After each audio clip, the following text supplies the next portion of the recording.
Hi everyone. How's everybody doing? I know it's a post-lunch session, so can I get a quick hi?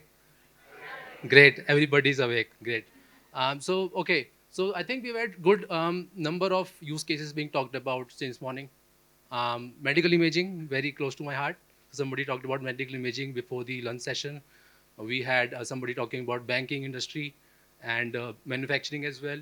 Dynamic pricing. So lots of good use cases. But ultimately, because Gen AI is talk of the town, and a lot of CEOs are talking about it, at the same time when you go to with idea to them, they would talk about what is the return on investment, and how much we are going to get out of it, because that's the organizations are, what they should be doing. So with that, I'll go into next slide.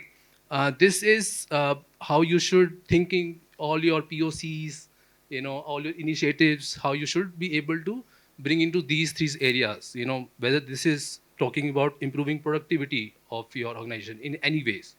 I'll talk into some examples as well. Then is it going to bring new revenue, be it, increase in retention of clients, or is it new business you're going to produce out of those GenAI initiatives? And then is it about process optimization? There is some, an automated version which can do document processing for, on an organization. So that's another example of process optimization. Now, if you categorize and most of your initiatives fall into these categories, how would you measure the return on investments? These are some of the examples. Sales content creation. We know sales marketing area has been widely, big adopter of, Gen AI. They produce a lot of content, pitch decks, marketing content.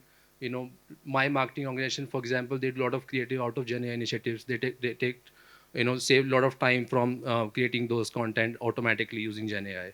That's one example of increasing productivity. Code generation.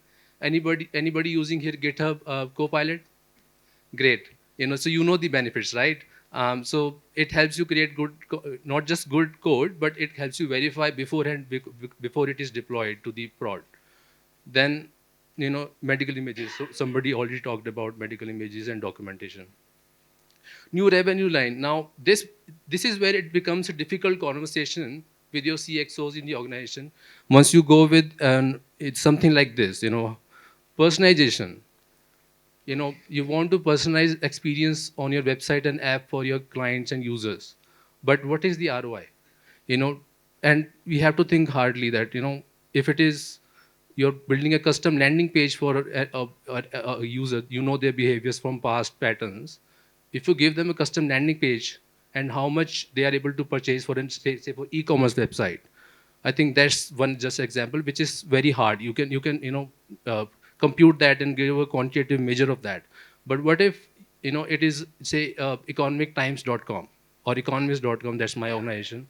um, if my readers are reading more, because of recommendations, the content recommendations I'm putting across, how do I quantify that? If somebody's reading 10 articles instead of 5, how do I quantify that for my CXO? So that's a big question mark.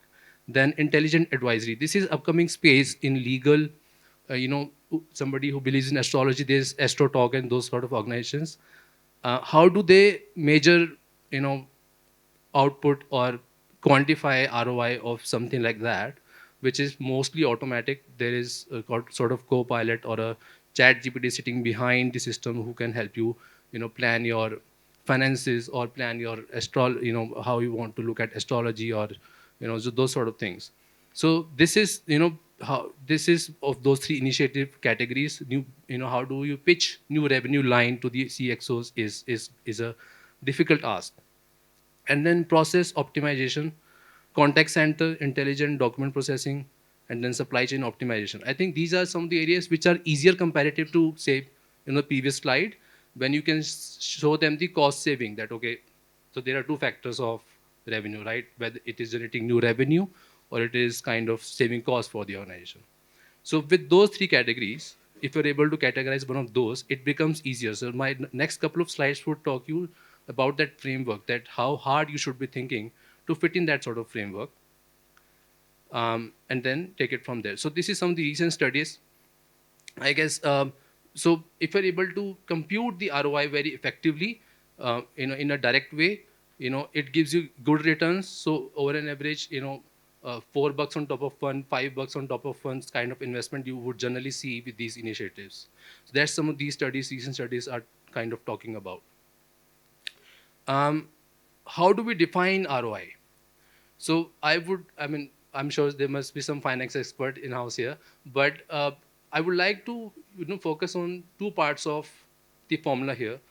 If either it is a financial gain coming out of your initiative, or is it a cost saving exercise? It could be one of those.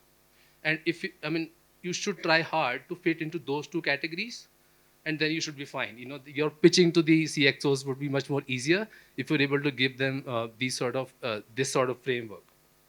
Now, financial gains, is it a purely new product you're able to create? Like for, if you want, there is a startup in the market, they can, personalize your financial plans where you should be investing in next couple of years. That startup has created new revenue line out of GenAI initiative. That's just an example. Conversion rate increase for an e-commerce setup.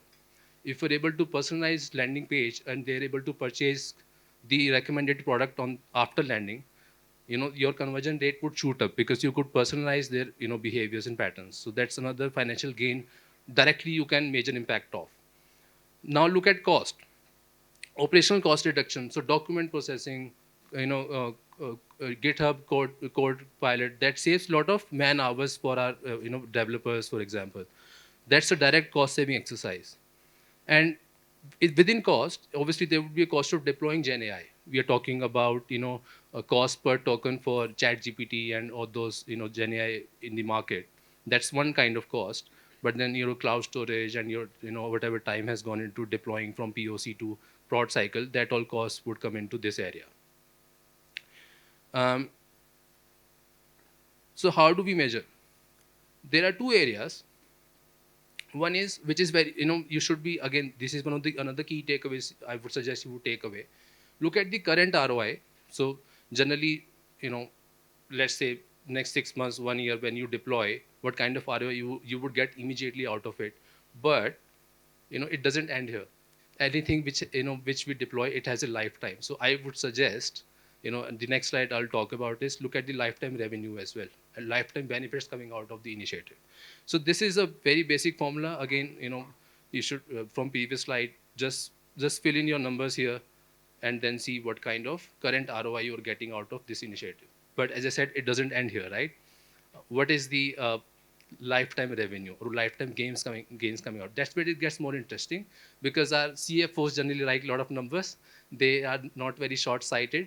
You need to be, and they know these, because when they plan their balance sheet, they know it is kind of a capex project maybe to start with, but then it becomes an opex part of the project. Then it becomes much more interesting. That's where your maintenance cost would be coming in. And I can tell you, CFOs are very happy to look at OPEX cost than CAPEX cost, because it brings you additional revenue, incremental revenue as well. So there's a lot of happening here. So look at the formula. From previous slide, you had that initial revenue bits coming out of it. But what I'm doing here is, and that's how we use in my organization as well, I'm trying to bring in a carryover effect. So so define the timeline of an initiative, and then multiply by that sort of factor that this is the lifetime of, say, less 3 years of my initiative. Just multiply the value by that, and then add some sort of decay function. It's a bit of going into modeling area. If your decay is like how much the value gonna degrade over, say, next few years of that initiative you have deployed. So it captures that. I mean, one of basic example is exponential function. If that's not too good if it is dropping exponentially, but that's an example that these functions would be put in, and you're able to give them a lifetime return or an investment for a GenAI initiative. So that's the formula. So this is the framework. Another framework I'm talking about is these metrics. So I talked about, it can be a revenue generating or it can be a cost saving, right? So if you bear that in mind, how do we connect that back to these metrics here? Because, if it is a, productivity initiative, it would have effect on your time, efficiency, etc. And if it is about customer experience change, conversion rate I talked about, it would have effect on the retention of clients or new business lines, etc. So the next slide, I'm gonna give you some example. So let's say it is a document processing, initiative you have done. Look at the gray and orange line, and this is kind of sheet I would suggest you start preparing for initiative whenever you go with that sort of pitching to the stakeholders or the leadership in the organization. What is the impact? So impact is on time. So time does what it does, it saves cost for your organization. So it gives you that very clear frame of mind, anybody reading that initiative, and they can prioritize. I think somebody mentioned before the lunch time that prioritization is one of the focus areas. It helps you prioritize, it helps your CXOs prioritize, and they can give you the project money so that you can start with the project. Similarly, supply chain optimization, I think it's kind of idea everybody has bought into, but then to put it on paper that what impacts, so time and efficiency for organization, and it has impact on cost savings. Similarly, contact center, efficiency, customer satisfaction, and customer satisfaction has an impact on financial gain because you're able to retain clients. That's why there's a yes on the orange column as well. So this is the kind of framework you should be preparing for your initiatives. So you are very clear what you're pitching for, and your stakeholders are also happy that they can see it on a paper what they should be doing in terms of what goes first and what goes next. Similarly, revenue impact, product features, customer experience, AI-enabled product I kind of talked about, co-pilot, chatbot, etc. You are able to create these, say third column here, so metric impact, which is most of project managers would be looking at, but then orange column and gray column are for your stakeholders to give yes or no to your project. Productivity as well, so sales, marketing, content creation, I kind of talked about, and then code assistant, it brings in effect on time and efficiency, and saves a lot of cost for your organization. This bit of a case study. So this is something I kind of work with one of the clients. So co-pilot implementation, very initial stage, but this is kind of cost they incur. So I think this is interesting to see that even first year itself, the return is 168.75%. And I'm able to show them lifetime revenues, assuming 5 years that co-pilot can run for with the maintenance costs, etc. It shoots up to near to 400%. So that's just one example how your different initiatives can be mapped to that formula I kind of talked about, and you can put hard numbers against your initiatives so you can time to time show value out of it. Code assistant, favorite topic of some of the audience members. It also saves a lot of man hours. This is another case study we're kind of monitoring. It saves, so how do you measure this? This is cost saving, right? How many man hours you're able to save, and what is the cost of each man hour for your organization? With that, I would not go into numbers here, but it gives you that ROI for that kind of initiative as well. Some challenges, attribution complexity. So you cannot, it's difficult to isolate just effect of some of those initiatives that it is because of GenAI. There are a lot of seasonal factors, say for an e-commerce website, for example. But if you're very, a lot of us would have worked on A/B testing. So what I'm suggesting is let's do something like multivariate analysis. Because A/B testing, when you start talking about it, there's no statistics involved. So that's very important. Long-term effects and time lag, I kind of figured that in the formula before. It's important to look at long-term view, that if your initiative, again, OPEX and CAPEX sort of calculations, it's always helpful to build that view as well. And indirect impacts, data quality is another area, because everything is based on data. Data you feed in is gonna, it is gonna build onto that. And very important ethical considerations, what is right we should be doing. A lot of governments are talking about GenAI policies and AI, broader policies as well. So we should be sticking to those, within those limits. I know DeepSeek is talk to the town, but we'll see what happens with that. Yeah,